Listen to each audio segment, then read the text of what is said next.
नमस्कार। भगवत गीता एक ऐसा ग्रंथ जो सदियों पुराना है, लेकिन आज भी हमारी जिंदगी के लिए इतना जरूरी क्यों है?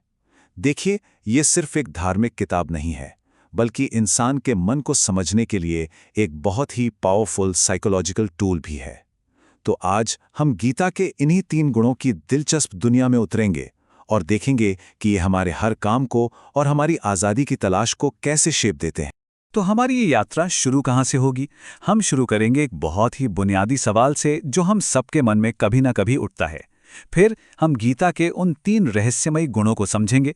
हम देखेंगे कि ये हमारे खाने की प्लेट से लेकर हमारे दान देने के तरीके तक सब कुछ कैसे तय करते हैं।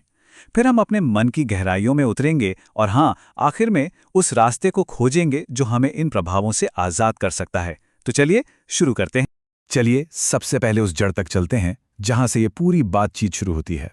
ये एक ऐसा सवाल है जो इतना इंसानी और इतना रिलेटेबल है कि ऐसा लगता है जैसे ये हम में से ही किसी ने पूछा हो।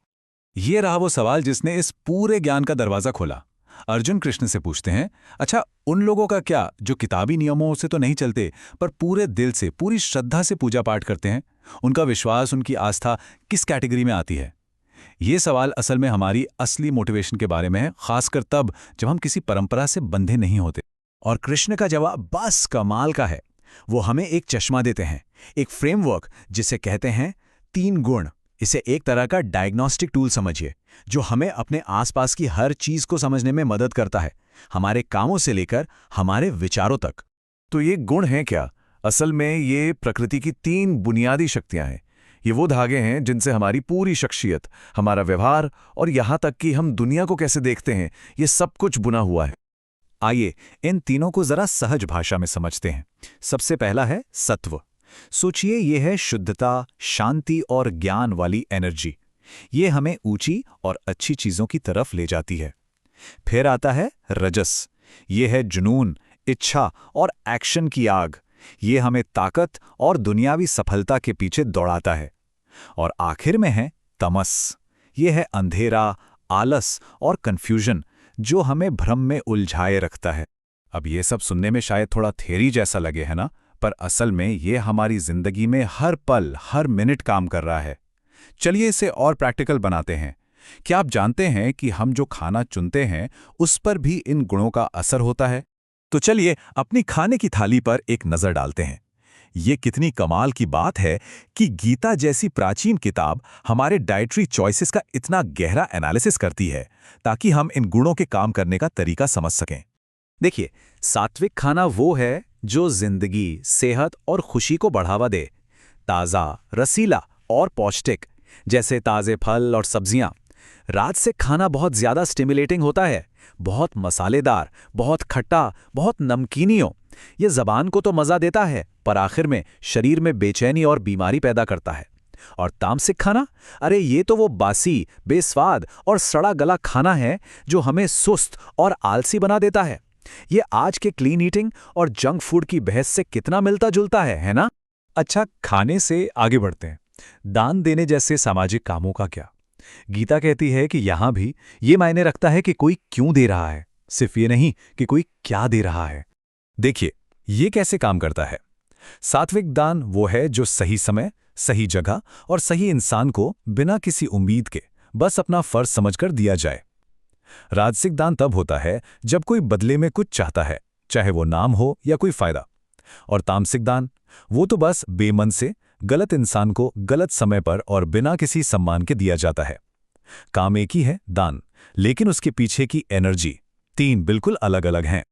चलिए अब और गहराई में चलते हैं, अपने बाहरी कामों से हटकर अपने मन के अंदर की दुनिया में।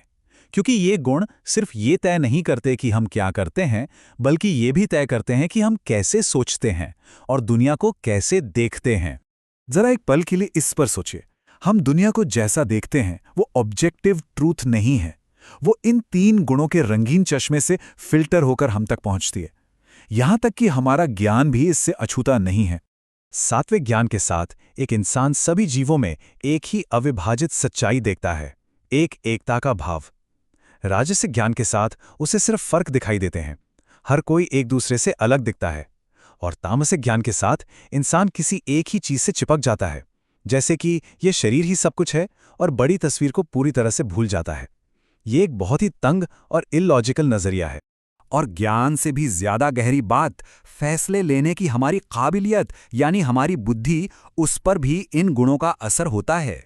एक सात्विक बुद्धि साफ शीशे की तरह है, वो सही और गलत को एकदम स्पष्ट रूप से देखती है। एक राजसिक बुद्धि एक धूल भरे शीशे की तरह है, सब कुछ धुंधला है, कंफ्यूज्ड है, कुछ साफ नहीं दिखता। और एक तामसिक बुद्धि, वो तो एक टूटे हुए आईने की तरह है, जो हर चीज को उल्टा और तोड़ मरोड़ कर दिखाती है, यहां तक कि गलत को सही और सही को गलत मान लेती है। तो ठीक है, हमने समस्या को तो समझ लिया, हम इन 3 गुणों के असर में जी रहे हैं, पर क्या इससे निकलने का कोई रास्ता है? जी हां, बिल्कुल है। गीता सिर्फ एक डायग्नोस्टिक मैनुअल नहीं है, ये आजादी का एक पूरा रोड मैप भी है। और इसकी चाबी एक बहुत ही पावरफुल शब्द में छिपी है, त्याग। लेकिन रुकिए, त्याग का मतलब ये नहीं कि सब कुछ छोड़ के चले जाना है। नहीं, इसका असली मतलब है अपने कामों के नतीजों से लगाव को छोड़ देना। असली आजादी काम करने में है, लेकिन उसके फल की चिंता किए बिना। इसे ऐसे समझिए, मुक्ति काम से भागने में नहीं है, बल्कि काम को सही भावना से करने में है। अपना काम पूरी लगन से करना, लेकिन उसके क्रेडिट या फायदे की इच्छा के बिना। तो हम ये करें कैसे? यहां कुछ प्रैक्टिकल कदम दिए गए हैं। अपने मन और इंद्रियों को काबू में करें, अहंकार, घमंड और गुस्से को जाने दें, मैं और मेरा वाली सोच से खुद को आजाद करें, अपने सभी कामों को सच्चे दिल से एक ऊंची शक्ति को सौंप दें, और आखिर में बस सरेंडर कर दें।